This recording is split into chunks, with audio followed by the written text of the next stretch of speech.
even if TwoFlour had a composition advantage, the raw value was just he couldn't compete with.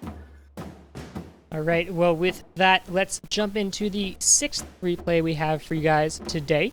It's going to be Mastastealth, the Master of Stealth and Cheese, versus TwoFlour. An really interesting matchup here. Is everybody ready to go ahead and start?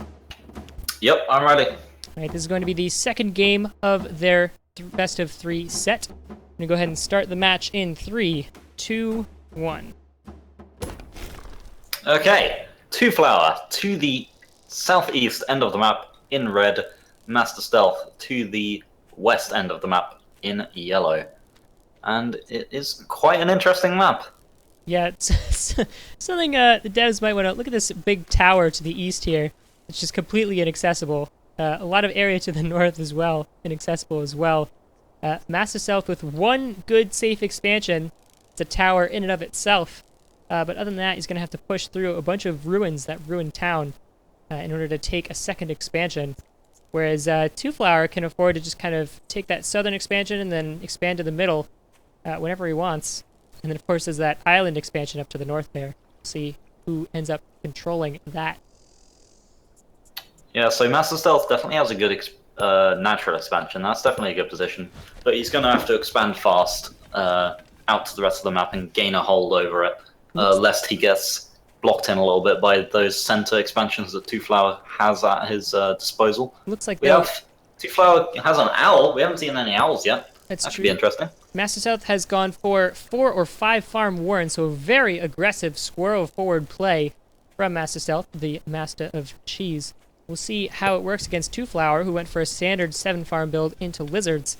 And of course, early game, lizards do very well against squirrels. It's only in the late game that the squirrels start to take over. So we'll see how this turns out for Mastastealth. It looks like he was actually a fake out, maybe, because he did place that warren right in front of TwoFlour.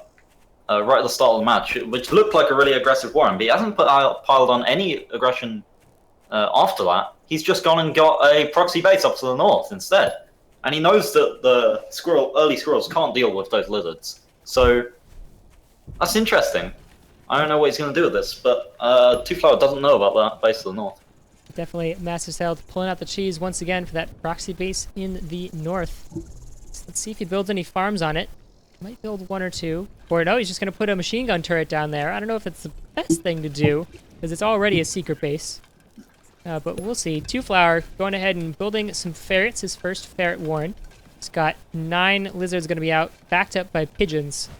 So definitely with a good army composition at the moment. And we know that TwoFlour is scouting these machine gun turrets in the front, so definitely a good thing to do would be to expand right now, because he knows that Mastastealth probably isn't going to attack past that turret. Yeah, I think he could take just that expansion right in the middle there, and just stop Mastastealth from getting too far forward. Oh no! That would be easy. He's going for a ferret play. Okay, interesting. Look at this. He's going to bomb the ferrets from that high ground there. Perfect positioning. Just to give you guys an idea of what's going on here, we're going to show you. This is what Mastastealth can see now that that sniper balloon is up just in time, but he does manage to take out a couple squirrels. Not too much damage. But excellent timing on that. That's a good start. Yeah, good timing on that sniper balloon. That ferret could have done a lot more damage if it hadn't gone up when it did, or the sniper balloon hadn't gone up when it did.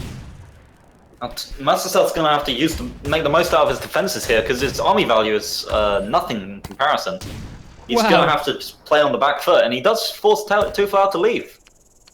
It's Skunks coming out for Mastastealth. I think that's probably, I would have said a couple patches ago that was the best thing to do at this current time, but in the current patch, Skunks just don't quite have enough health to survive, and those lizards aren't going to spend enough time in that skunk cast to really make a difference. That skunk is out in front too. Ooh, scoot back a little bit, Skunk. Don't get taken out in the first few shots. I think going forward here is a mistake. He's just going to be destroyed by those lizards just sweeping in. Here we go. There we go. That first skunk is taken down. The last skunk running for its life back to the safety of the turrets. So TwoFlour way, way ahead with more than twice the army value of Mastastealth here. Mastastealth hasn't built a ton of farms in that proxy base to the north there. I think that's what he needs to do at this point.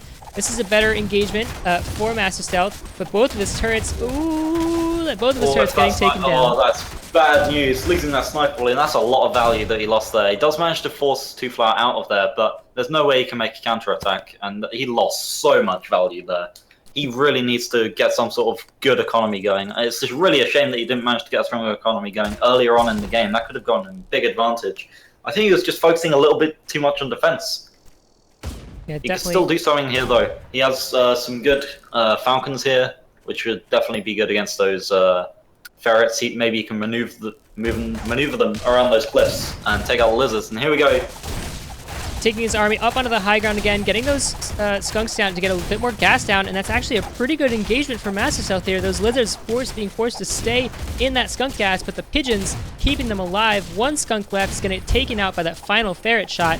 That falcon firing away as much as it can, but an owl is out now for Mastastealth, or for TwoFlour, and this spells doom for Mastastealth. That second falcon coming in is going to try and take down this owl, or anything that it can, really, at this point. But those mice coming in with the combination of those lizards with pigeons to back it up, and it looks like Mastastealth is getting overrun. 5 mice right now, taking out Warrens, one after the other. Mastastealth goes ahead and sells them. Gonna have to retreat to that island base that he has. It's fortunate that he built that. And TwoFlour is free to take down the last 4 farms at this base. Yeah, just having that tier 3 out right now, just like he was already ahead of the game, but this just gives him the brute power he needs to just push forward and do what he likes with Mastastealth's remaining bases here. And now he just needs to play the little game of finding where Mastastealth is. He does have that 1 MG nest, so that could be a thing. And he has now gone and taken that southern proxy base. But TwoFlour comes in right away, spots it, is going to take his lizards in there and take it out right away. But he's got to know that Mastastealth has another base somewhere on the map. Mastastealth has no units out, just has that machine gun turret. It's going to plop down a couple squirrel warrens. But at this point, TwoFlour is desperately trying to find, is it this base on the high ground here? You know, where is this last base? Not able to find it, but TwoFlour building up 250 food right now. Very dominant right here. He's going to spot the base now. Unfortunately, he's on the wrong side of it. Those lizards aren't quite in range, but those ferrets are going to be able to tap those warrens that have just been built. And Mastastealth's in a very bad position. Here we go, TwoFlour finding the way into the base. That machine gun is the last line of defense. Those squirrels trying to go around the outside, but just kind of getting caught by those units there. And this looks to be the end for Mastastealth. Yup, this is just overwhelming power, and there was nothing you could do at that point. Alright, and that's game. TwoFlour taking that match. Let's go ahead and take it back to the analyst desk for opinions on that last matchup. I think it just shows how weak skunks are right now. You know, there was that second engagement with the skunks where he had so much skunk gas on the ground. The lizards were surrounding the units and they were sitting in the skunk gas, but no, it didn't really matter. The pigeons were there just to help sustain the lizards long enough to take out the skunks, and that was the end of that engagement. Yeah. Well, the lizards were always fairly good against skunks anyway, because you could just rush them past the skunk gas fairly quickly and just take out those skunks directly, especially with the high amount of health they have. And just now, they're just even worse. Like, they don't even do well against squirrels if you build them. So I think maybe it was just a bit of an experiment with for Master, just see if that would work, and it definitely did not. I will say, I think it's... Oh, go ahead. The biggest takeaway I take from the game is more about Master's choices with placing defenses. He invested early into defenses, and the thing about defenses is, if they're not influencing your opponent, they're pretty much wasted food, because, you know, the machine gun turret that he had up on his sneaky base, it didn't come into play until the end of the game when Master was already on the back foot. So he's putting it there early to give himself some insurance, but on the other hand, that just puts him behind in the main engagements. And also with sniper balloons, I don't think they are great as like relying them on to hold off the enemy and use them as like a defense. I think they're more for like controlling an area of the map. So when you just put them at the front of your base, they're not as useful as if you put them in a more forward position and keep your army around them to sort of control where your opponent can move around the map. All right, Bestie, feel like- closing thoughts for this matchup? I know I'm a little surprised that we didn't really see like barbed wire or mines coming out of Mastastealth for the game. It was actually a pretty standard kind of lineup coming out from him during that game, and there wasn't anything really too cheesy coming out from him. I'm a little disappointed in what Mastastealth did this game. Really, Yeah, he should have just gone all in on that northern base, like not even bothering with the turret. Just go loads of farms and then just surprise him. I mean, I thought that was his plan, but then he just focused so much on trying to, defend that chokehold that northern farm just didn't really do too much for him. All right. Other than give him like 1 or 2 food, I guess. All right, well, let's jump into the 7th